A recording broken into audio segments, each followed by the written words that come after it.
Mercredi 10 mars 2021, première destination, le pays de la Teranga, avec l'Observateur. Le journal s'intéresse à l'affaire Sonko Adji Sarr. Le barreau Astérix est péril. Comme pour faire un jeu de mots, et l'affaire Sonko qui revient s'installer également en manchette de Vox Populi. Malgré 2 procédures sur la tête du président de PASTEF, pourquoi Sonko ne sera pas inquiété de si tôt? Écrit le journal.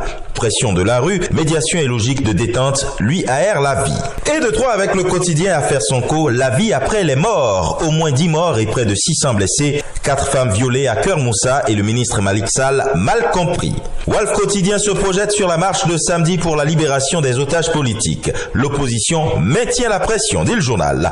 Apaisement de la tension sociale avec l'évidence, Abdou Karim Sall magnifie la posture de Macky Sall. Et pendant ce temps, l'exclusif, lui, se focalise sur les émeutes du corona ou l'effet pangolin au Sénégal. L'alerte mal contenue du Quai d'Orsay. Une annonce en manchette de l'enquête, celle de l'arrestation probable du capitaine Touré, considéré comme absent depuis 4 jours. Au Bénin, la nation évoque l'encadrement du sous-secteur de la publicité, l'avant-projet du code amendé.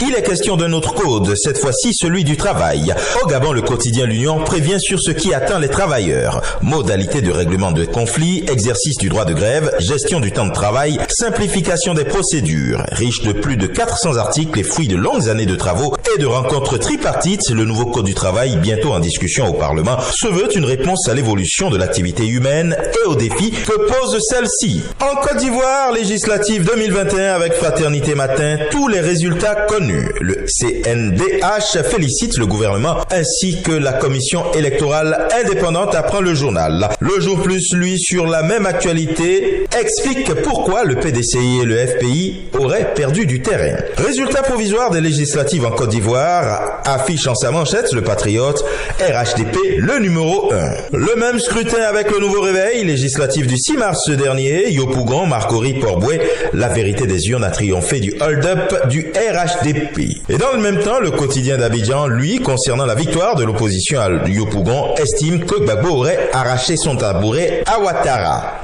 Cap sur le Burkina Faso avec le quotidien L'Information pour tous. Normalisation du stade du 4 août. Nous allons nous donner les moyens de manière à répondre aux exigences de la CAF et de la FIFA. Lit-on en manchette du journal. Alors que du côté du Togo avec Togo Matin, on lit réussir la transition au Mali. Un impératif pour le président togolais Faure Singbe. Pour mutation, il est question de l'affaire Sano. Paysage après la tempête.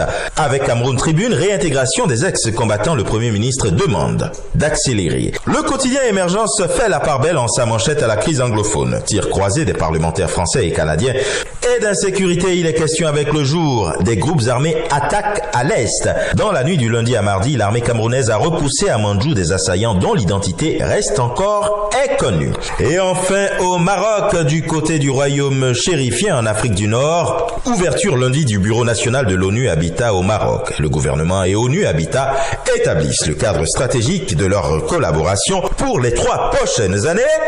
Et ce sera tout pour aujourd'hui. Mais encore, prudence, vigilance et surtout, n'oubliez pas les gestes barrières. À demain.